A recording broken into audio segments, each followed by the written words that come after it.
Hola, ¿qué tal? Continuamos con el estudio de la carta a los Colosenses y vamos a ver el día de hoy el capítulo 2. Nos quedamos en el capítulo 2 con el tema la verdad acerca de las herejías. Es un tema muy importante, hay que poner mucha atención.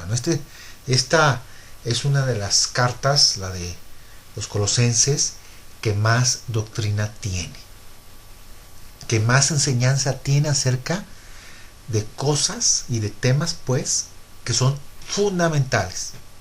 Ya vimos en el primer capítulo la verdad acerca de Yeshua, acerca de su identidad, qué rol tiene en nuestras vidas. Y en el capítulo 2 vamos a estudiar la verdad acerca de todos los engaños, ¿sí? De la preocupación de Saulo, porque estaba preocupado y estaba estresado de que en este lugar donde él estaba llevando esta carta, los colosenses, estuvieran siendo engañados con doctrinas falsas. Entonces vamos a aprender la verdad acerca de las herejías, de todo aquello que nos puede desviar en nuestras vidas, que nos puede desviar de estar cerca de la palabra del Padre Celestial. Y vamos a aprender cómo evitarlo, cómo evitar un estilo de vida falso, un estilo de vida que nos puede distraer, como te digo, del propósito que el Padre Celestial tiene para nosotros. Y esta parte es una de las partes o de los aspectos más complicados. Cuando ya conocemos al Padre Celestial, es lo más complicado, porque por ahí hay un dicho que dice, lo difícil no es llegar, sino mantenerse. ¿Cuánta gente no empieza a escuchar del Padre Celestial y se emociona? Es pura cuestión emocional y pues, al ratito vuelven a sus andadas, vuelven a ser parte del mundo. Y es precisamente de lo que se trata este capítulo. Y esta era una de las grandes preocupaciones que tenía Saulo. Una vez que él sabe de la fe de esta comunidad de los colosenses, ahora su preocupación es que ellos sean confirmados, que ellos se mantengan. Es un mensaje para nosotros también, ¿sí? Porque uno de los retos más complicados para una iglesia no tanto es el inicio, sino más bien la permanencia. Y bien sabemos que hay muchos peligros que amenazan a una iglesia. Y aquí Saulo va a mencionar los peligros a los que se enfrentaba esta comunidad y los peligros que actualmente en los cuales nos enfrentamos a todo grupo de creyente.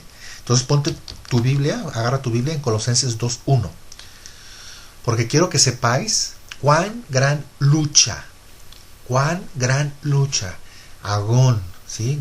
En griego es agonizar. O sea, Pablo al decir una gran lucha es que estaba teniendo un conflicto, estaba agonizando. Es una palabra que se refiere a su gran mortificación, ¿ok? Estaba muy mortificado, estaba agonizando. Sostengo por vosotros y por los que están en la Odisea y por todos los que nunca han visto mi rostro.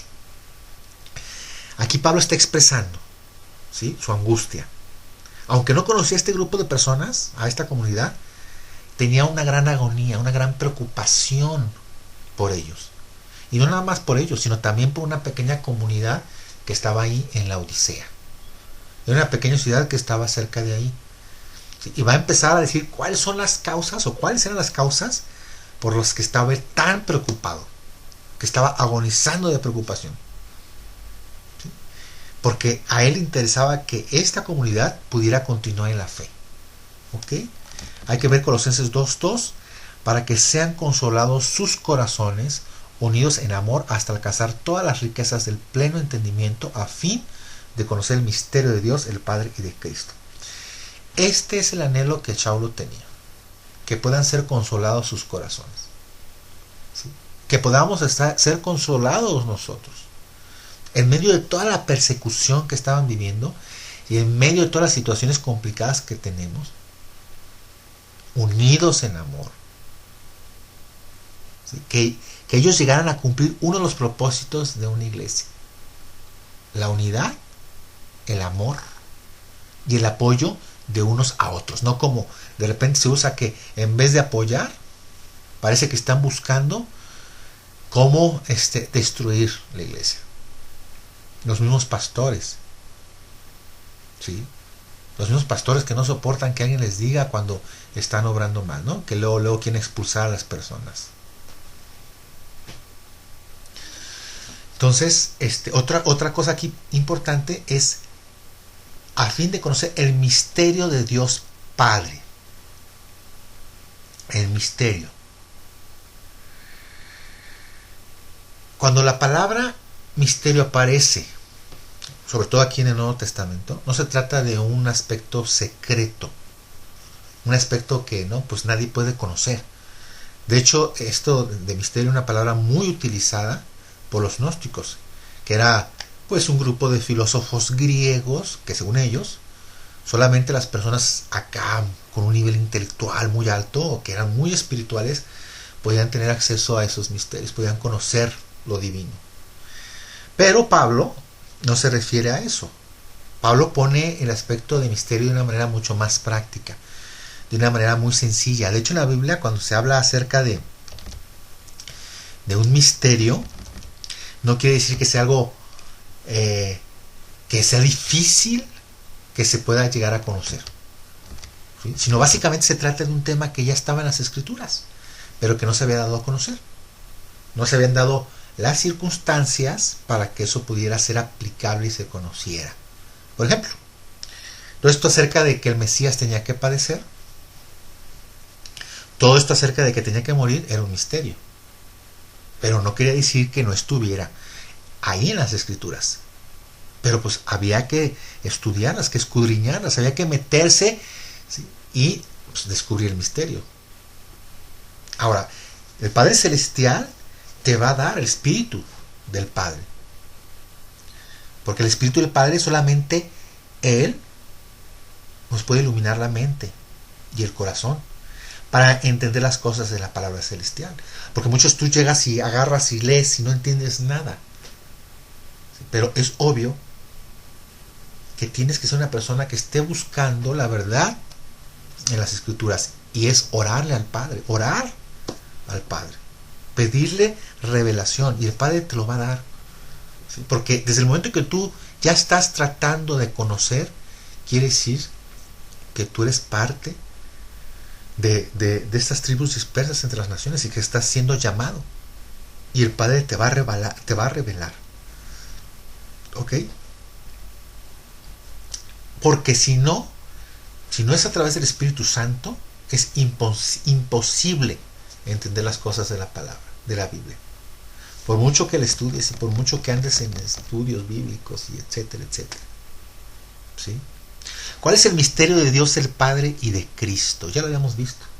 A quienes Dios quiso dar a conocer las riquezas de la gloria de este misterio entre los gentiles, que es Cristo en vosotros, la esperanza de gloria. Colosenses 1:27. El misterio es que Cristo, que Yeshua, está en nosotros, dándonos la esperanza de gloria. Cuando llegas a comprender que no eres tú el que produce las obras, sino Él que está dentro de ti, tu perspectiva cambia. Porque te das cuenta que no depende de tus fuerzas, de tu esfuerzo, sino de que Él está dentro de ti. ¿Sí? Colosenses 2:3, en quien están escondidos todos los tesoros de la sabiduría y del conocimiento. En quien están escondidos todos los tesoros de la sabiduría y del conocimiento. El anhelo de los griegos. ¿Sí? Esta carta se escribe a los colosenses, que son gentiles griegos. Y el anhelo de los griegos, ¿cuál era? El conocimiento, la sabiduría, la filosofía, amor por el conocimiento. ¿Ok? Aquí Shaulo va a mostrar que si tú realmente quieres sabiduría, si realmente quieres conocimiento, que en Él, en Yeshua, están escondidos todos los tesoros de la sabiduría y del conocimiento. ¿Sí? Colosenses 2:4, y esto lo digo para que nadie os engañe con palabras persuasivas. 2:5, porque aunque estoy ausente en cuerpo, no obstante en espíritu estoy con vosotros, gozándome y mirando vuestro buen orden y la firmeza de vuestra fe en Cristo. Todo lo que necesitamos está en Él. Hay una anécdota, bueno, se dice que es de la vida real, de un hombre millonario que coleccionaba pinturas valiosas de arte. ¿Sí? Un día estaba viendo una revista que maneja arte, que era cuadros muy famosos, y en una de esas páginas había una pintura que le llamó mucho la atención, Y en ese momento le entró ese deseo de tener ese cuadro para su colección. Entonces llamó a sus secretarios para decirles: yo quiero esta pintura, ¿sí? La quiero y no sé cómo la van a hacer, pero yo la quiero. Y como a la semana llegaron sus secretarios y le dijeron que ya la habían buscado, pero que no la habían podido encontrar. Y se molestó mucho y los amenazó de correrlos del trabajo. Más vale que me la consigan. Entonces pasó un mes y llegan sus secretarios otra vez y le dicen: ¿qué cree? Ya localizamos la pintura. Y este señor se emocionó muchísimo. ¡Wow! ¡Qué bueno! ¿Dónde está la pintura? Quiero verla. Y le van respondiendo: fíjese que no la compramos. Ándale, que se pone molesto. ¿Pero por qué no la compraron? ¿Y qué crees que le respondieron? Porque está en su bodega. Muchas veces podemos caer en este mismo error, que andamos queriendo adquirir cosas y andamos buscando fuera lo que ya tenemos. Esto es lo que Shaul está diciendo. ¿Quieres saber cómo vivir tu vida? ¿Quieres saber cómo comportarte? ¿Quieres saber de qué manera tomar decisiones? ¿Quieres saber cómo tratar a la gente? Entonces, estudia la vida de Yeshua, de Cristo. Satúrate de estudiar una y otra vez sus palabras. Investiga por qué decía las cosas que decía. Cómo se comportaba con los demás. Inspecciónalo, estúdialo. ¿Sí? El apóstol Juan, dijo que Yeshua hizo tantas cosas que solamente estaban escritas algunas de las cosas que hizo y algunas de las cosas que enseñó. Y estas cosas se escribieron para que ustedes crean que Yeshua es el Mesías, y para que creyendo en él tengan vida en su nombre. Colosenses 2:6: por tanto, de la manera que habéis recibido al Señor Jesucristo, andad en él. Por tanto, de la manera que habéis recibido al Señor Yeshua, andad en él. ¿Qué entiendes tú por esto? Por un momento, vete al tiempo donde lo recibiste por primera vez. ¿Qué fue lo que te cautivó para abrir tu corazón y entregarle tu vida? Fueron muchas motivaciones por las que le amamos, porque el Espíritu del Padre Celestial nos alumbró y nos mostró la naturaleza de nuestra vida. Tal vez en ese momento no entendíamos la verdad, no sabíamos mucho acerca de todas estas cosas, pero una cosa sí nos mostró el Espíritu Santo: necesitas alivio, necesitas ser sanado. ¿Sí? Colosenses 2:7: arraigados y sobreedificados en él y confirmados en la fe, así como habéis sido enseñados, abundando en acciones de gracia. En el verso 8 nos va a hablar de 3 grandes peligros a los que se enfrentaba esta comunidad con respecto a las falsas doctrinas, herejías, y que también, sin duda, son herejías que siguen vigentes en nuestros tiempos. Aquí en este versículo, en el que sigue, vamos a ver algunas recetas para permanecer en el Padre Celestial. ¿Por qué? Aquí habla de algunas herejías que nos pueden desviar, y como te digo, son actuales. Colosenses 2:8, hay que leer: mirad que nadie os engañe por medio de filosofías huecas y huecas sutilezas, según las tradiciones de los hombres, conforme a los rudimentos del mundo, y no según Cristo.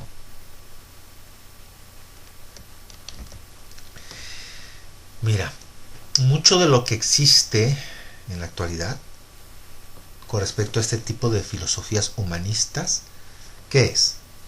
La divinidad. Es un concepto panteísta. Padre Celestial es todo y todo es Dios.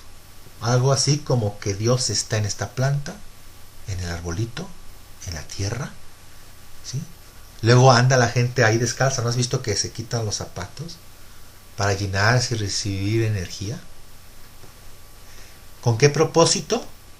de llenarse con divinidad. ¿Y qué dice Pablo de este engaño? De que tú puedes ser como Dios. ¿Qué dice? Porque es obvio que la nueva era maneja mucho este tipo de cosas. La madre naturaleza, y cuánto no hemos visto de la gente que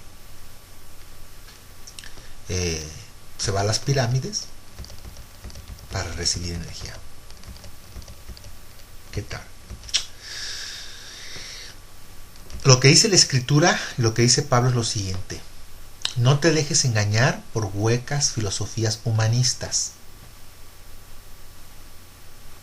Esas filosofías donde te dicen que tú puedes llegar a ser como Dios. Si se fijan, esa filosofía no es nada nueva.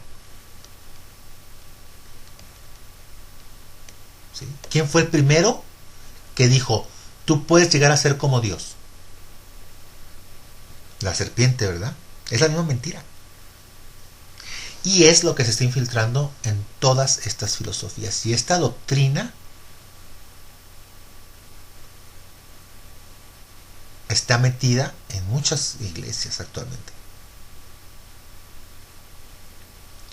¿No has escuchado esas cosas de en su nombre tú tienes poder? ¿No has escuchado eso de reprende?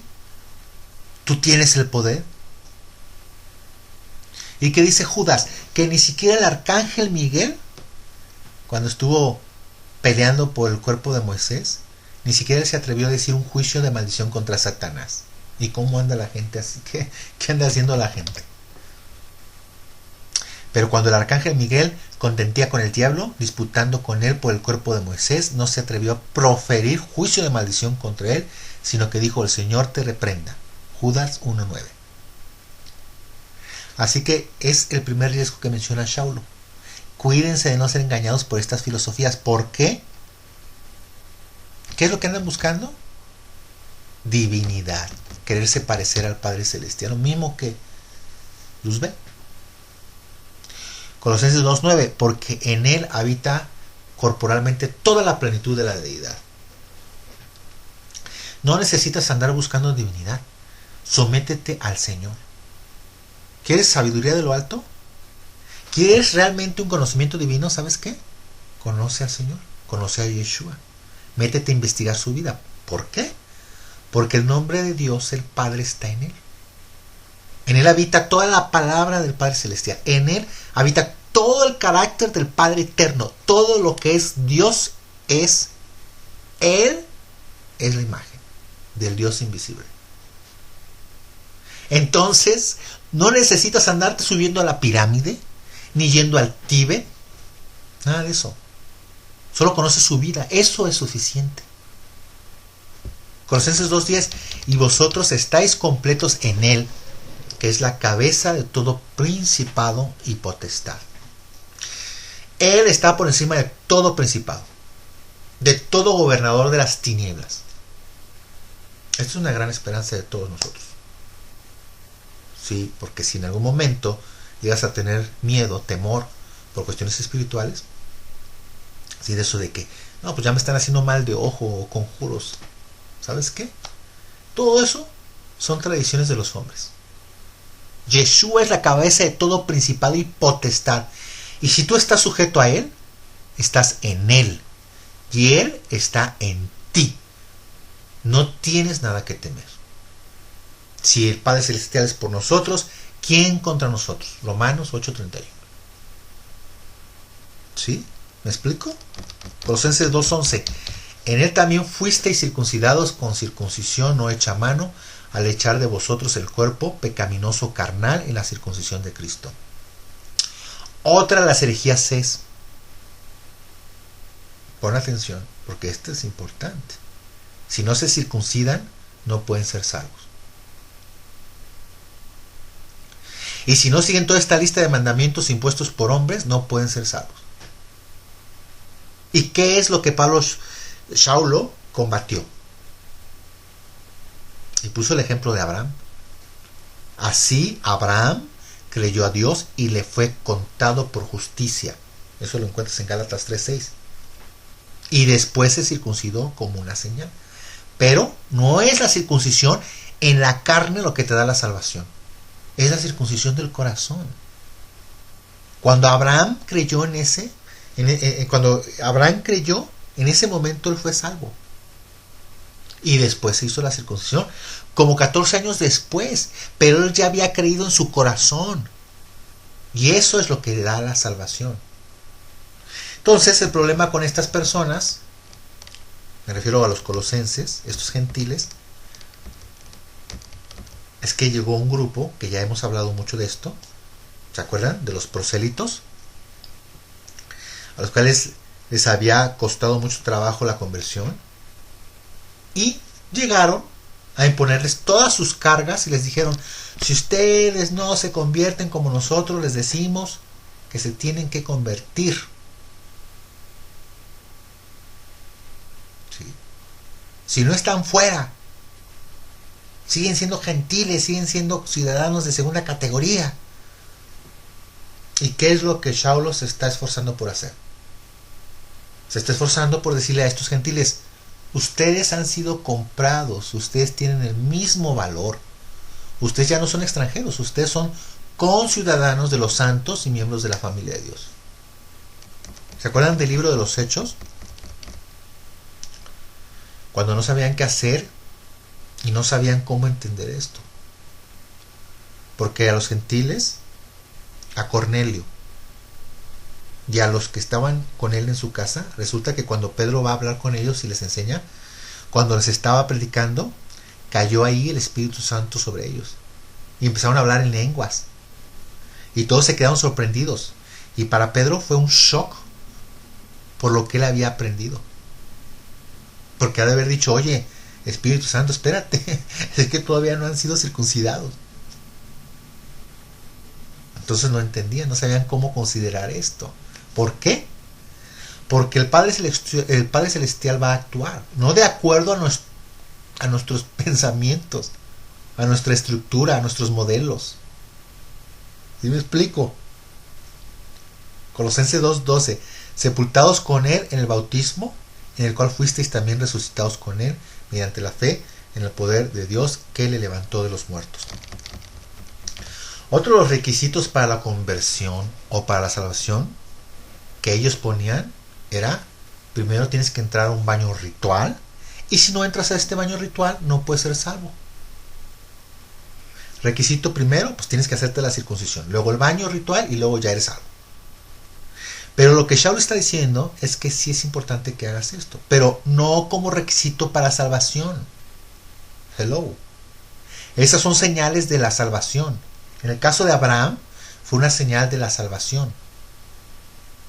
Pero eso no son requisitos. Porque si fueran requisitos, ponme atención, ¿eh? ¿Te acuerdas del que murió al lado de Yeshua? ¿Qué le dijo a Yeshua? Acuérdate de mí cuando vengas en tu reino. Lucas 23:42. Imagínate nada más a Yeshua diciéndole: ¿sabes qué? Bájate de la cruz y vete a purificar, ya hasta la circuncisión, y luego regresas y lo platicamos. Pues claro que no. La fe en el corazón obra para justicia, y ya después recibes estas señales. Y precisamente Saulo es esta herejía la que está tratando de combatir. ¿Sí? Colosenses 2:13: y a vosotros, estando muertos en pecados y en la incircuncisión de vuestra carne, os dio vida juntamente con él, perdonándoos todos los pecados. Aquí Saulo le está hablando a los extranjeros. Por eso lo podemos aplicar perfectamente a nosotros. Esa es la sencillez del mensaje. A nosotros, que estábamos muertos en delitos, en pecados, que estábamos sin fe en el Padre Celestial, sin los mandamientos, sin pactos, sin promesas, perdidos totalmente, sin esperanza obviamente, y sin Dios en el mundo. ¿Qué esperanza tenía esta nación adorando al sol, a las pirámides? ¿Qué esperanza? Pero el Padre Celestial tiene un plan, y fue llevando el mensaje, el plan de redención a todas las naciones. ¿Sí?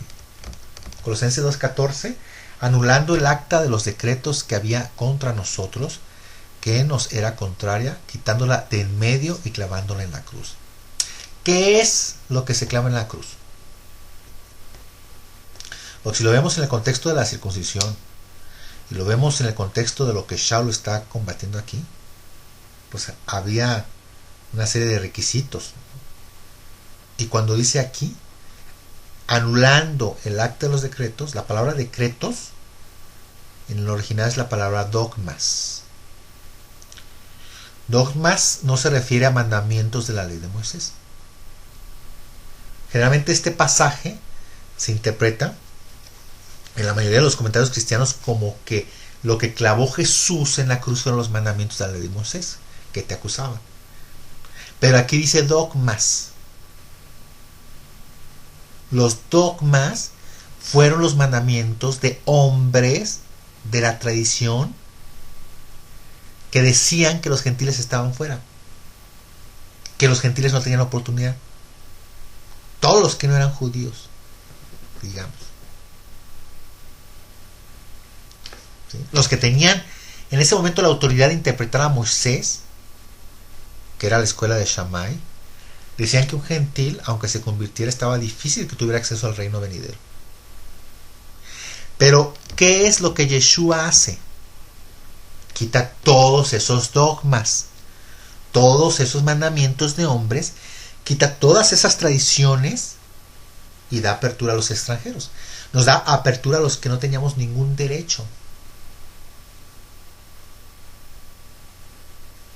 Por eso era la extrañeza de los principales intérpretes de la ley en ese tiempo.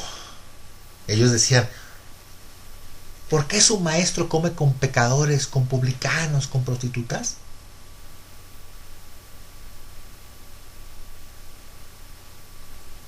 Porque eso ya estaba considerado en esa época, que un rabino no tenía por qué enseñarle a los malditos. ¿Se acuerdan cuando Yeshua sanó a un ciego? ¿Se acuerdan? Entonces él le respondió y dijo: si es pecador, no lo sé. Una cosa sé, que habiendo yo sido ciego, ahora veo. Le volvieron a decir: ¿qué te hizo? ¿Cómo te abrió los ojos? Él les respondió: ya os lo he dicho, y no habéis querido oír. ¿Por qué lo queréis oír otra vez? ¿Queréis también vosotros haceros sus discípulos? Y le injuriaron y dijeron: tú eres su discípulo, pero nosotros discípulos de Moisés somos. Nosotros sabemos que Dios ha hablado a Moisés, pero respecto a ese no sabemos de dónde sea. Respondió el hombre y les dijo: pues esto es lo maravilloso, que vosotros no sepáis de dónde sea, y a mí me abrió los ojos. Y sabemos que Dios no oye a los pecadores, pero si alguno es temeroso de Dios y hace su voluntad, a ese oye. Desde el principio no se ha oído decir que alguno abriese los ojos a uno que nació ciego. Si éste no viniera de Dios, nada podría hacer. Respondieron y le dijeron: tú naciste del todo en pecado y nos enseñas a nosotros, y lo expulsaron. Eso es en Juan 25 al 34. En eso tenían razón, estábamos en pecado. Teníamos la maldición de haber transgredido la ley que estaba en nuestros corazones. ¿Cuántas veces tú fuiste en contra de tu conciencia? Entonces, en ese momento estábamos perdidos, ya no teníamos esperanza. ¿Y qué es lo que Yeshua hace? Quita toda separación de su pueblo y de los que no eran su pueblo, anula esa acta de decretos humanos que nos era contraria, ¿sí? Y clavándola en la cruz, cumpliéndose la profecía de Ezequiel 37, que hay que leerla. Hijo de hombre, toma ahora un palo y escribe en él, para Judá y para los hijos de Israel, sus compañeros. Toma después otro palo y escribe en él, para José, palo de Efraín, y para toda la casa de Israel, sus compañeros. Júntalos luego el uno con el otro, para que sean uno solo, y serán uno solo en tu mano. Y cuando te pregunten los hijos de tu pueblo, diciendo: ¿no nos enseñarás qué te propones con eso? Diles: así ha dicho el Padre, el Señor. He aquí, yo tomo el palo de José, que está en la mano de Efraín, y a las tribus de Israel, sus compañeros, y los pondré con el palo de Judá, y los haré un solo palo, y serán uno en mi mano. Y los palos sobre sobre que escribas estarán en tu mano delante de sus ojos. Y les dirás, así ha dicho el Eterno, el Señor. He aquí yo tomo a los hijos de Israel de entre las naciones a los cuales fueron, y los recogeré de todas partes y los traeré a su tierra. Y los haré una nación en la tierra, en los montes de Israel, y un rey será a todos ellos por rey, y nunca más serán dos naciones, ni nunca más serán divididos en dos reinos. Ni se contaminarán ya más con sus ídolos, con sus abominaciones y con todas sus rebeliones, y los salvaré de todas sus rebeliones con las cuales pecaron, y los limpiaré y me serán por pueblo, y yo a ellos por Dios. Ezequiel 37, del versículo 16 al 23. ¿Ok? Colosenses 2:15, y despojando a los principados y a las potestades, los exhibió públicamente, triunfando sobre ellos en la cruz. Su victoria es tu victoria. No hay nada que te pueda acusar. ¿Sí? Colosenses 2:16.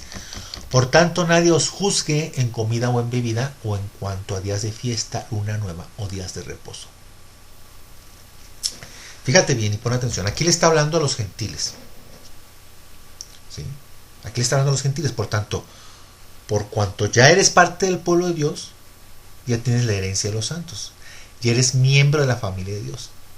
Ya puedes participar de la comida, de la bebida. Ya puedes participar de todo el aspecto dietético que Dios ha mandado. Porque generalmente se interpreta como que nadie te juzgue. Ahora sí ya puedes comer chicharrón de puerco y puerca. Pero si lo ves en el contexto, no tiene nada que ver con eso. Dentro del contexto es nadie te juzgue por ahora vivir como el Padre Celestial quiere. Por ahora observar. ¿Por qué? Porque estaba prohibido por estos rabinos y por las interpretaciones de la ley de ese tiempo, ¿sí? Del Shulchan Aruch, que estaba prohibido que un judío comiera con un gentil. Entonces había siempre una separación. Y ahora lo que les está diciendo aquí es: nadie tiene por qué juzgarte. Nadie te puede juzgar y decir que eres un pagano, un inmundo o un extranjero. No. Nadie te puede juzgar en comida o en bebida. ¿Sí? Tienes la libertad de ser ahora parte del pueblo, de tener comunión. Y uno de los momentos de mayor comunión es precisamente durante la comida. ¿Sí? Sería absurdo que se les dijera que nadie os juzgue en comida o en bebida o en cuanto a días de fiesta, si nunca los habían observado. Eran gentiles y ahora ya querían empezar a cumplir, pero no les dejaban cumplir. ¿Sí? Por ejemplo, los días de fiesta, como la Pascua, había una restricción de que si un extranjero no había cumplido con una serie de requisitos, no podía participar en ella. Que nadie os juzgue por guardar el día de reposo. También estaba la prohibición de un gentil que guardara el Shabbat. Ahora ya entiendes este versículo tan mal interpretado por el cristianismo. Colosenses 2:17. Todo lo cual es sombra de lo que ha de venir, pero el cuerpo es de Cristo. Fíjate, cada fiesta del Padre Celestial, cada fiesta que nos pidió, es un ensayo de lo que va a pasar cuando ya se establezca el reino del Padre Eterno. La fiesta de los tabernáculos, la fiesta de Pentecostés, son ensayos de lo que va a venir. Entonces hay que ensayar para cuando venga Yeshua no te agarre descontrolado. ¿Sí?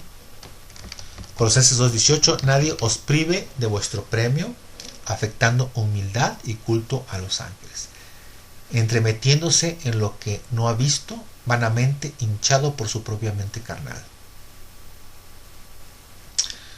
Aquí está otro peligro. El peligro de una secta que existía en el judaísmo de aquella época. Eran los esenios. ¿Sí? Era un grupo de personas que ante la corrupción del judaísmo tradicional en ese momento deciden apartarse e irse a las cuevas. Ahí fue en Qumran. Se separaron del mundo y no querían convivir con nadie. ¿Sí? En esas cuevas ahí se encontraron los manuscritos del Mar Muerto. Entonces, la filosofía y la manera de pensar de esta gente es que si tú quieres ser totalmente puro y espiritual, tienes que apartarte totalmente del mundo. ¿Sí? De hecho, permanece esta filosofía en los tiempos actuales. ¿Cómo? Los monjes tibetanos, los ermitaños. Totalmente a lo que dice la Escritura. ¿Se acuerdan que dice Yeshua?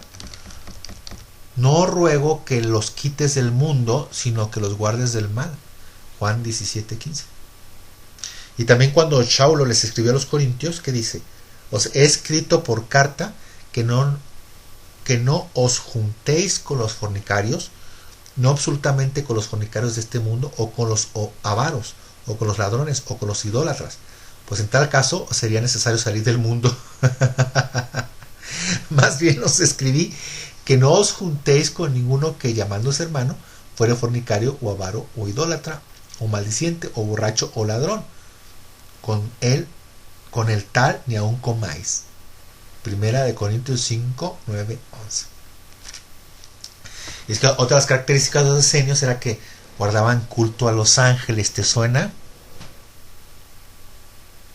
No es que los adoraban, sino que ellos consideraban a los ángeles como intercesores, que es una de las características de este tipo de personas super espirituales, aisladas en cuevas. El mismo Saulo, que tuvo una visión, dijo: yo no voy a gloriarme en esas cosas, si en algo he de gloriarme es en la cruz de Cristo. ¿Sí? Ciertamente no me conviene gloriarme, pero vendré a las visiones y a las revelaciones del Señor. Conozco a un hombre en Cristo que hace 14 años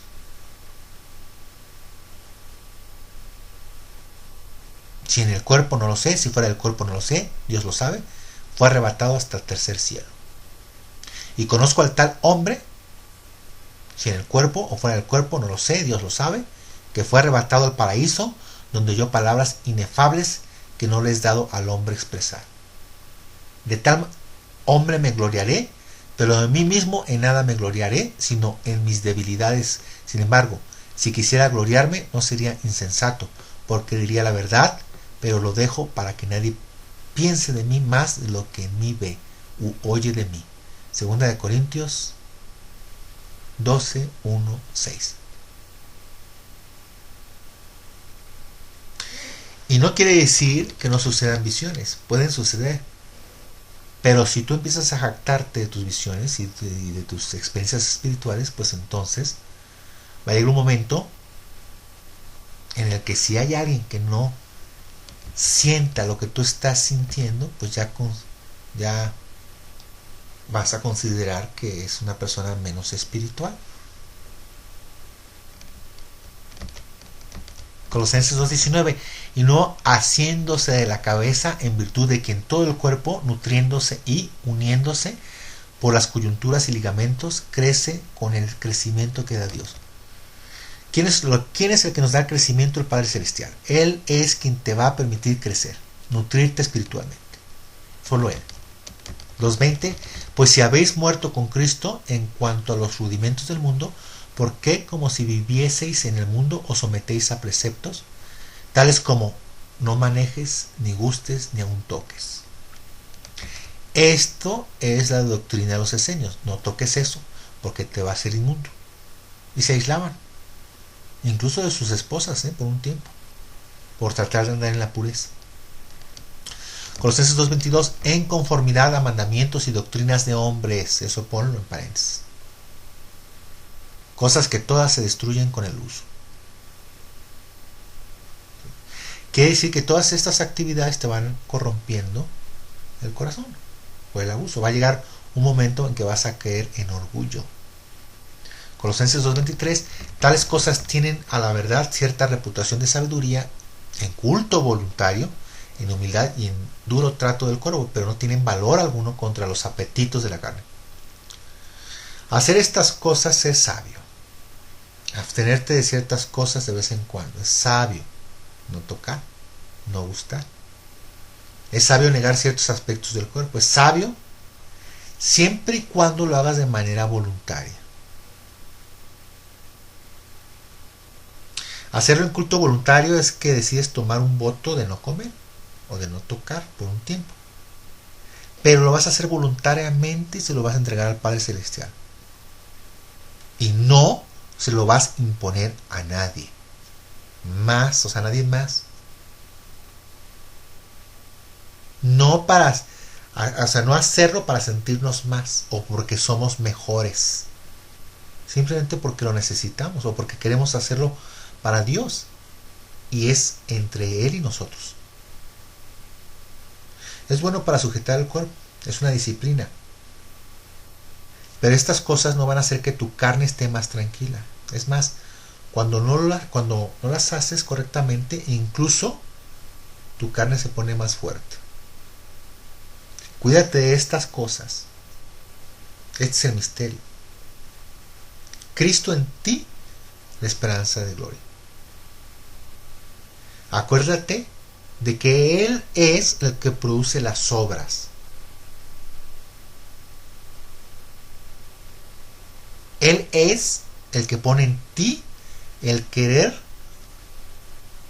cómo hacer su buena voluntad. ¿Sí? Y el día de hoy terminamos con el capítulo 2, con esta oración. Padre Celestial, te damos gracias que nos das un día más la oportunidad de compartir tu mensaje. Te pedimos, Abba Celestial, que tu Espíritu Santo esté en nosotros. Abre nuestro corazón y entendimiento de saber que no es con nuestras fuerzas, sino es Él quien obra por nosotros. Te pido bendigas a todas las personas que escuchan este mensaje. Guárdalos, Padre Celestial, y guíalos por tu camino. Todo esto lo pido por los méritos y por el bendito nombre de tu Hijo Yeshua ben David. Amén.